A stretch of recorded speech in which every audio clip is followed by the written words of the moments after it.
वंदे मातरम प्यारे साथियों, नमस्कार। मैं विवेक चौधरी आप सभी का स्वागत करता हूं आपके अपने YouTube चैनल पर। प्यारे दोस्तों, आज की वीडियो में डिस्कस करने वाला हूं मैं यूपी ट्रिपल एससी पैट के कंप्लीट सिलेबस को। साथियों, आप लोगों ने मैं जानता हूं कि बहुत सारी वीडियोस देख ली होंगी इधर-उधर से, लेकिन मैं इस वीडियो में कुछ आप लोगों को स्पेशल चीज़ें बताने वाला हूं। स्पेशल बातें क्या हैं कि पहले तो मैं कंप्लीट सिलेबस को डिटेल में डिस्कस करूंगा। साथ के साथ आपको कंप्लीट वो रणनीति बताऊंगा कि आप एक बार में ही न केवल पैट को क्वालिफाई करेंगे, आप अच्छी परसेंटाइल भी लेकर के आएंगे। आप लोग जानते हैं कि ये एक बार आप एग्जाम देंगे तो 3 साल के लिए वैलिड होगा, यानी 3 साल तक यूपी ट्रिपल एससी की जितनी भी वैकेंसीज आएंगी आप उन वैकेंसीज में बैठने के लिए बिल्कुल एक स्टेप आगे बढ़ जाएंगे, यानी बैठने के लिए आप रेडी हो जाएंगे। ये बिल्कुल पहला स्टेप है। आइए मैं आप लोगों को बहुत ही सटीकता से कंप्लीट सिलेबस के बारे में डिस्कशन करके बताता हूं।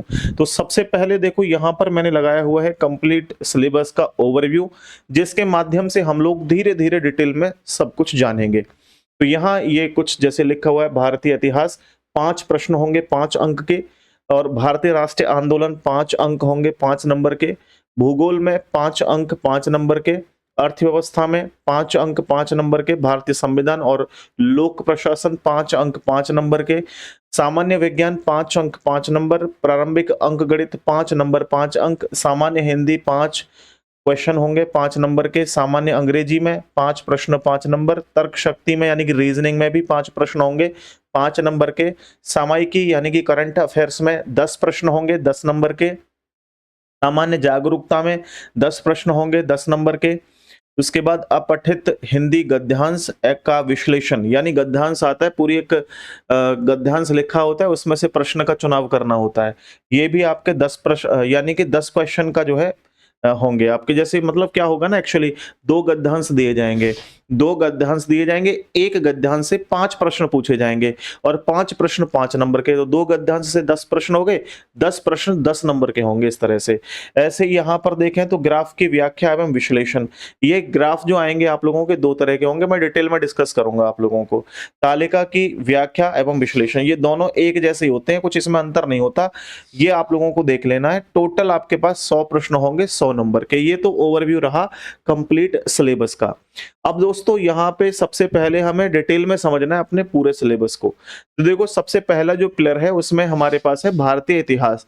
आप सब जानते हैं कि भारतीय इतिहास को 3 पार्ट में डिवाइड किया जाता है: प्राचीन इतिहास, मध्यकालीन इतिहास और आधुनिक इतिहास। ये भारत के इतिहास के बारे में ही हम पढ़ेंगे, ऐसा नहीं कि वर्ल्ड के इतिहास में। वर्ड से कोई लेना देना नहीं है, भारत का इतिहास है। और इसमें भी कुछ टॉपिक जो है वो प्रॉपर तरीके से वही टॉपिक आपको पढ़ने, बहुत ज्यादा नहीं पढ़ने हैं। तो प्राचीन भारत की बात करूं तो हमें पढ़ने हैं सिंधु घाटी सभ्यता, वैदिक सभ्यता, बौद्ध एवं जैन धर्म, मौर्य वंश, गुप्त वंश, हर्षवर्धन और राजपूत काल, ये पढ़ेंगे। इसके बाद में मध्यकालीन में सल्तनत काल और मुगल साम्राज्य, केवल इतना पढ़ना है, इससे ज्यादा नहीं। हालांकि है भी यही, बहुत ज्यादा है भी नहीं। इसके बाद आधुनिक भारत की बात करूं तो ब्रिटिश राज का अभ्युदय, यानी जो ब्रिटिश राज शासन शुरू हुआ था उसका अभ्युदय यानी कि शुरुआती। इसके बाद प्रथम स्वतंत्रता संग्राम, ब्रिटिश राज का सामाजिक आर्थिक प्रभाव, ये हमें आधुनिक भारत में पढ़ना है। तो इतिहास में इतने टॉपिक हैं आप लोगों को पढ़ने। कैसे पढ़ने, इसके बारे में मैं आगे चल के बताऊंगा। देखिए, फिर पढ़ेंगे हम भारतीय राष्ट्रीय आंदोलन।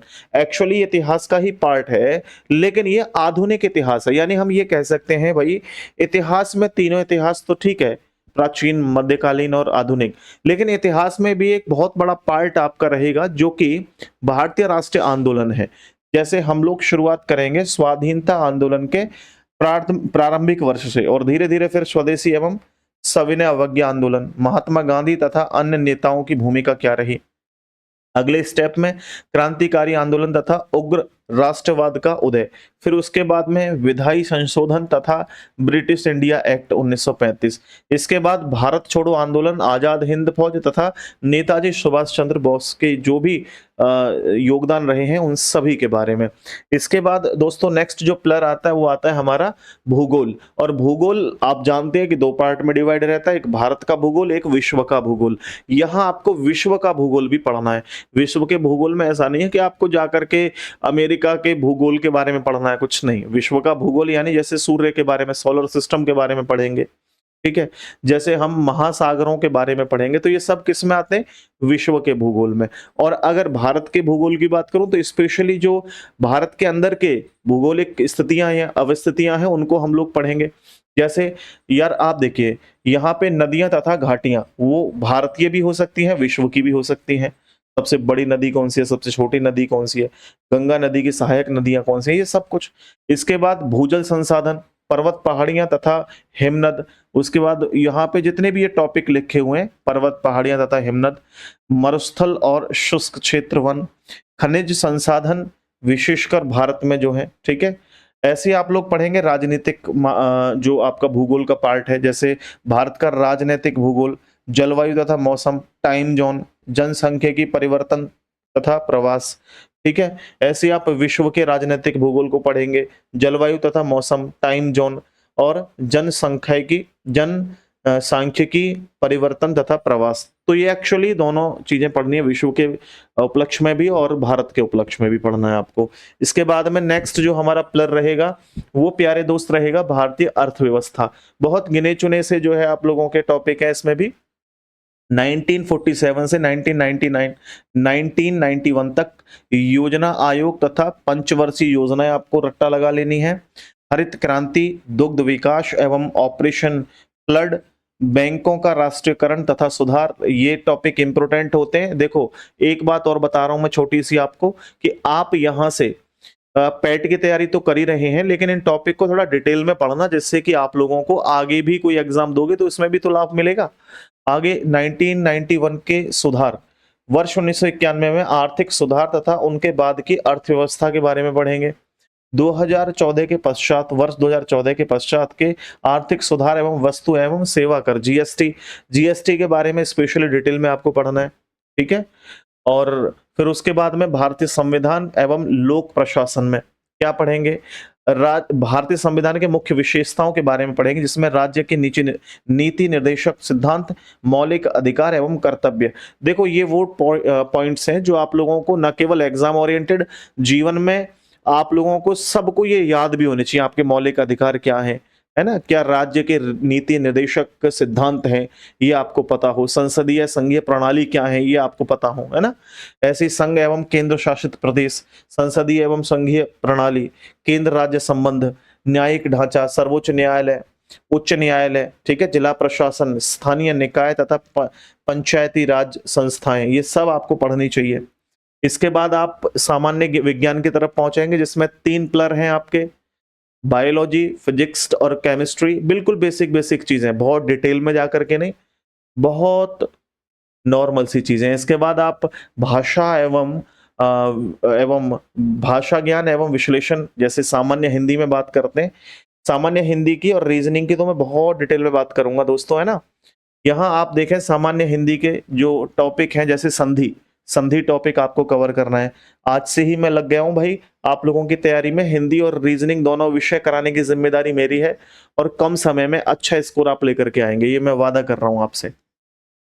संधि, विलोम शब्द, पर्यायवाची वाक्यांशों के लिए एक शब्द, लिंग, समश्रुत भिन्नार्थक। समश्रुत भिन्नार्थक क्या होते हैं, कि समश्रुत मतलब सुनने में समान लगे, और भिन्नार्थक यानी कि उनके अर्थ भिन्न हो। जैसे मैं 2 शब्द लिखता हूं, मैंने कहा अली में छोटी ई की मात्रा और एक अली बड़ी ई की मात्रा, इन दोनों का आप देखें समश्रुत है, यानी कि सुनने में दोनों एक जैसे लग रहे हैं, समान लग रहे हैं। लेकिन यहां अली का अर्थ क्या होता है प्यारे दोस्तों, भौरा, ठीक है जी। और यहाँ इस अली का अर्थ होता है क्या, सखी या सहेली। तो दोनों का जो अर्थ होगा वो भिन्न होगा, तो इसी को कहते हैं समश्रुत एवं भिन्नार्थक। तो ये टॉपिक बड़ा इंपॉर्टेंट है, मैं पढ़ा रहा हूं बहुत दिनों से अलग अलग एग्जाम्स के लिए, बट अभी पैट के लिए स्पेशली मैं पढ़ाऊंगा, शुरू करूंगा आज से ही शुरू करूंगा। कहां कब कैसे शुरू करूंगा अभी थोड़ी देर में आपको पता लग जाएगा। मुहावरे और लोकोक्तियां पढ़ेंगे, सामान्य अशुद्धियां पढ़ेंगे, है ना, जो कि आप लोगों के एरर होते हैं, शुद्ध वर्तनी जिनको बोल देते हैं। उसके बाद लेखक और रचनाएं उनकी पढ़ेंगे, गद्य एवं पद्य के जो लेखक वगैरह रहे हैं सबके बारे में। इंग्लिश की बात करूं तो इंग्लिश ग्रामर में हम लोग वन वर्ड सब्स्टिट्यूशन पढ़ेंगे, सिनोनिम्स एंड एंटोनिम्स पढ़ेंगे। इसके बाद spelling, fill in the blanks, idioms, ये सब आप लोग यहाँ पे पढ़ने वाले हैं, ठीक है। इसमें फिर विवेचन एवं विश्लेषण आप पढ़ते थे, हिंदी गद्यांश, विवेचन विवेचन एवं विश्लेषण। आप लोगों का अपठित गद्यांश आएगा, पूरे गद्यांश में से आपको प्रश्नों का चुनाव करना होगा, इजी होता है, बस पढ़ना आना चाहिए आपको। ओके, इसके बाद में प्रारंभिक अंकगणित यानी कि जो अर्थमेटिक है, उसमें पूर्ण संख्या, भिन्न तथा दशमलव, प्रतिशतता, साधारण अंकगणितीय समीकरण। इसके बाद में वर्ग एवं वर्गमूल, घातांक एवं घात, औसत। ये वो इंपॉर्टेंट टॉपिक हैं, करीब 7 टॉपिक हैं जो कि आप लोगों के एग्जाम में बस यहीं से आएगा। और यूपी ट्रिपल एस सी के जितने भी एग्जाम्स होते हैं उनमें मैथ का रोल बहुत ज्यादा नहीं होता है, जीएस का, रीजनिंग का और हिंदी का ही रोल है मेरे भाई। तो इन तीनों विषयों को थोड़ा अच्छा कर लेना, कैसे करोगे वो मैं बता के चलूंगा। आगे देखो आप, तर्क शक्ति एवं डेटा विश्लेषण। डेटा विश्लेषण की बात करें तो इसे मैथ का भी पार्ट मान सकते हो, रीजनिंग का भी मान सकते हो, क्योंकि ये बहुत ज्यादा टफ नहीं होगा। कहीं रीजनिंग का भी दे रखा होगा जहां नॉर्मल सी चीजें होंगी, बट परसेंट वर्सेंट की चीजें होंगी तो मैथ्स में भी हो सकता है। देखिए जैसे हम तर्क शक्ति में पढ़ेंगे वृहद एवं लघु। वृहद मतलब बड़ा और छोटा। अब ये कौन सा टॉपिक है, तो मैं आपको बता रहा हूं, एक तो डिक्शनरी पैटर्न है। डिक्शनरी पैटर्न, डिक्शनरी पैटर्न आपने पढ़ा या नहीं, जिसमें हम लोग पढ़ते हैं क्या मेरे भाई, कुछ वर्ड्स होंगे, बोला इनको जैसे अंग्रेजी वर्णमाला के अकॉर्डिंग व्यवस्थित करो, ठीक है, एक जैसे होते हैं तो शब्दकोश हिंदी में बोल देते हैं, है ना। एक और टॉपिक होता है वर्ड फॉर्मेशन, है ना, वर्ड फॉर्मेशन। और वर्ड फॉर्मेशन या अरेंजमेंट बोल देते हैं। जैसे आपने देखा होगा कि क्रम के रूप में व्यवस्थित करना, जैसे मैं आपसे बोलूं उंगली, पहुंचा, कोहनी, कंधा, इस तरह से पेयर बन जाता है। जैसे आपने देखा होगा कि जैसे मैं आपसे बोलूं कि दिल्ली, भारत, एशिया, है ना, विश्व, इस तरह से। तो ये आपको देख लेना जरूर से, ये टॉपिक बड़ा इजी है। आगे आप संबंध पढ़ेंगे। संबंध मतलब क्या होता है, ब्लड रिलेशन टॉपिक है। कैलेंडर और क्लॉक पढ़ेंगे आप, आगे भी जरूरत पड़ेगी, यहां भी पढ़ेंगे। कोडिंग डिकोडिंग में संख्या और अक्षर यानी complete coding decoding, letter based और मेरे भाई नंबर बेस्ड आपको पढ़नी है। रैंकिंग यानी क्रम व्यवस्था मतलब रैंकिंग, और रैंकिंग में क्रम एवं रैंकिंग दोनों चीजें पढ़नी, यानी कंपैरिजन टेस्ट भी पढ़ना है आपको, ए बी से छोटा है, बी सी से छोटा है, ठीक है। समूह से भिन्न या अलग करना, यानी ये हो गया ऑड वन आउट या क्लासिफिकेशन, या मैं कहूं हिंदी में तो इसको वर्गीकरण, क्लासिफिकेशन, ठीक है, या फिर वर्गीकरण बोल देते हैं इस टॉपिक को, है ना। ये कोई अलग नहीं है, वर्गीकरण है। 4 ऑप्शंस में से एक चुनाव करना जो सबसे भिन्न होगा। कारण एवं प्रभाव, cause and effect, important topic है, अच्छा टॉपिक है। आगे निगमनात्मक तर्क, कथन, विश्लेषण एवं निर्णय। इसमें जो टॉपिक होते हैं प्यारे दोस्त, वो होते हैं आपके जैसे स्लॉज्म टॉपिक हो गया, ठीक है, जैसे कथन और निष्कर्ष टॉपिक हो गया, कथन और पूर्व धारणा टॉपिक हो गया, कथन और तर्क टॉपिक हो गया, कथन और कार्यवाही टॉपिक हो गया। ये सब इंपॉर्टेंट टॉपिक है आपको पढ़ने। पर देखो मैथ में आता है डाटा विश्लेषण, ये मैथ या रीजनिंग कह सकते हो। इसमें ग्राफ वाले क्वेश्चंस आएंगे। ग्राफ में क्या होता है, इस तरह से ग्राफ बने होते हैं, ठीक है। तालिका व्याख्या विश्लेषण होगा तो इस तरह की तालिका बनी होंगी। दोनों प्रश्नों में कोई चेंजेस बहुत बड़े नहीं होते। आप अगर इसको निकालना जानते हो तो इसको भी कर लोगे, इसको जानते हो तो इसको भी कर लोगे, कोई बहुत बड़ी चीज इसमें नहीं होगी, ठीक है। इसके बाद आपका जो लास्ट प्लर होगा वो होगा समय की एवं सामान्य जागरूकता, ठीक है भाई। तो यहाँ राष्ट्रीय एवं वैश्विक स्तर की जो चीजें हैं, जैसे सामयिकी, भारतीय एवं वैश्विक, ये आपको पढ़नी है, ठीक है। भारत के पड़ोसी देश, देखो ज्योग्राफी का पार्ट है बट ये स्टैटिक जीके में भी आ जाता है कि भारत के पड़ोसी देश कितने हैं। जैसे बहुत से ट्रिकी में पढ़ते हैं भारत में एमबीए, यानी कि 7 देश भारत के पड़ोसी देश हैं। ओके, देश, उनकी राजधानी और उनकी मुद्रा, जैसे भारत की राजधानी दिल्ली है, नई दिल्ली, ऐसे ही मुद्रा रुपया है। ऐसे ही आपको अमेरिका, अपने पड़ोसी जितने भी देश हैं, है ना, या फिर जिनके आर्थिक व्यवस्थाएं भारत के साथ जुड़ी हुई हैं, उन देशों के बारे में आपको लर्न करना चाहिए। भारत के राज्य एवं यूनियन टेरिटरीज, भारतीय संसद, राज्यसभा, लोकसभा, विधानसभा, ये सब है तो पॉलिटी के पार्ट। बट स्टैटिक जी के आप लोग जानती है, सबसे बड़ा, छोटा, सबसे पहले, बाद में, इस तरह से, ठीक है। संगठन एवं दिवस याद करने चाहिए, राष्ट्रीय एवं अंतरराष्ट्रीय दिवस, विश्व संगठन एवं उनके मुख्यालय, भारतीय अनुसंधान संगठन। फिर संस्कृति एवं उपलब्धियां, जैसे भारतीय पर्यटक स्थल, भारत की कला एवं संस्कृति, भारत एवं विश्व के खेल, प्रसिद्ध पुस्तकें और लेखक, पुरस्कार एवं विजेता, जलवायु परिवर्तन एवं पर्यावरण, ये सब आप लोगों को पढ़ना है, ठीक है। अब इनके लिए मैं आपको बता रहा हूं थोड़ा सा कि जीके का जितना भी पार्ट है, वो आपको मेरे भाई, मैं कह रहा हूं कि आपको हमेशा बुक से ही पढ़ना है। आप क्लासेस के चक्कर में बहुत ज्यादा मत पढ़िए। मैं स्टार्ट करवाऊंगा क्लासेस, चिंता मत करो। लेकिन मैं आपसे बिल्कुल सीधी सी बात बता रहा हूं, जितना हो सके कि एक किताब उठाओ, एक स्टैटिक जीके की किताब ले लो, एक जीके की किताब ले लो, मिक्स ऑल इन वन की, उनको रट्टा लगा दो शुरू से एंड तक, और लास्ट 1 साल की करंट अफेयर ले लो अब से, और उस करंट अफेयर का रट्टा लगा दो, और जो आने वाली मंथली करंट अफेयर होंगी आगे की, उनको आप पढ़ते रहना। ठीक है भाई। और बाकी की चीजें मैं आपको बता रहा हूं, हिंदी के लिए और रीजनिंग के लिए, इन दोनों के लिए जिम्मेदारी मैं ले रहा हूं, क्लासेस की भी, नोट्स की भी, और जो भी चीजें हो पाएंगी वह सब की। तो सबसे पहले आपको यहां पर एक चैनल दिखाई दे रहा है, कंपटीशन गुरु। इस कंपटीशन गुरु के लाइव वाले सेक्शन में आप जाएंगे तो देखेंगे UP triple S PAT 2026 reasoning coding decoding. तो रीजनिंग स्टार्ट कर दी है मेरे भाई, डेली रात को 8 बजे क्लास देखने को मिलेगी। इसके अलावा यूपी ट्रिपल एस हिंदी वर्णमाला से शुरुआत कर दी है। ये एक दिन रीजनिंग होगी, एक दिन आपका हिंदी, एक दिन रीजनिंग, एक दिन हिंदी, या आप कहेंगे तो 3 दिन रीजनिंग 3 दिन हिंदी, इस तरीके से करा दूंगा, जैसे आप लोग बोलेंगे, कोई दिक्कत नहीं। बट डेली 8 बजे 1 घंटे का समय आपको देना है, 1 सवा घंटे का। मैं यहाँ पर डेली ये प्रयास करूंगा कि आप लोगों को बहुत ही शानदार चीजें प्रोवाइड करवा सकूं। इसके अलावा प्यारे दोस्तों, एक चैनल और है, सीजी विवेक चौधरी। इसको आप सर्च कर लीजिएगा इस नाम से, सीजी विवेक चौधरी, सबसे ऊपर आपको चैनल दिखाई देगा।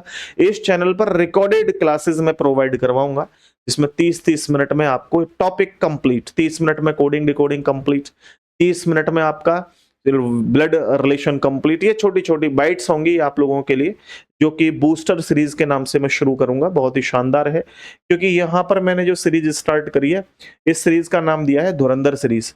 और आप कहेंगे तो रेगुलर ये क्लासेस हिंदी रीजनिंग दोनों की लगा दूंगा, मेरे को कोई दिक्कत नहीं है। बट आप लोग ज्यादा से ज्यादा लोग जुड़े प्लीज। आपसे रिक्वेस्ट करता हूं कि सभी लोग इस वीडियो को ज्यादा से ज्यादा शेयर करें, सभी अपने दोस्तों तक, अपने उन अपने जानने वालों तक पहुंचाएं जो भी पैट के एग्जाम को देने वाले हैं।